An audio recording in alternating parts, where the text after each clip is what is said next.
Scipoli. I'm here in front of Chicago's famous Wrigley Field.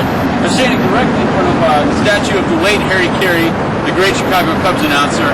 And I'm going to be talking a little bit about the dative case, which we're encountering for the first time in Chapter 11. Now, the dative case is most commonly used in Latin to express indirect objects.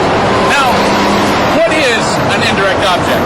Well, an indirect object is the part of a sentence that describes to whom or for whom something is being done. For instance, we could make an English. We could go with an example of an English sentence with an indirect object. If I said, Harry Caray gave me his autograph, in that sentence, the subject is Harry Caray, the verb is gave, the direct object is autograph, and the indirect object is me, because I'm the person to whom the autograph is being given. In Latin, the dative case, like I said, is primarily used for indirect objects. And you'll most often see indirect objects in Latin with verbs of giving, showing, or telling. If I were to say to Harry Caray in Latin, "Oh Harry, nara mihi fabulam tuorum multorum ludorum," I would be saying, Harry, tell me a story of your many games. In that sentence, mihi is the indirect object, and fabulam is the direct object. You need to remember that pages 130, 131, and 132 have lots more information about the dative case and its uses. 131, 132 especially are useful in your textbook. You should also remember that pages 145 and 146 have great noun charts that give you declensions of all the different kinds of nouns we've been encountering to sort of supplement this video.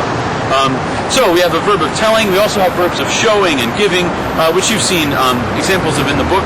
But remember, the indirect object is the biggest use of the dative case. There are a couple of minor ones that you don't need to worry about, but that I want to mention. The first of those is there are verbs in Latin, and we've encountered some already. There are verbs in Latin that take the dative case. There are verbs like resisto, resistere, occuro, occurrere, placeo, placere. There's one, we've been talking so much about the Trojan War. This is one example of resisto, resistere. I'm sure you all know the sentence, decem annos Trojani Graecis resistunt. For 10 years, the Trojans resist the Greeks. And that sentence, Graecis, is the dative plural of the second declension noun Graecus, Graeci, masculine. It's in the dative because, like I said, resisto, resistere takes the dative. So that's one kind of like minor use of the dative case.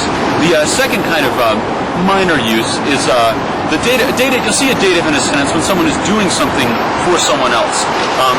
If you remember in Chapter 11 how Aeneas comes to Carthage and visits Dido, and he starts to help her build a citadel.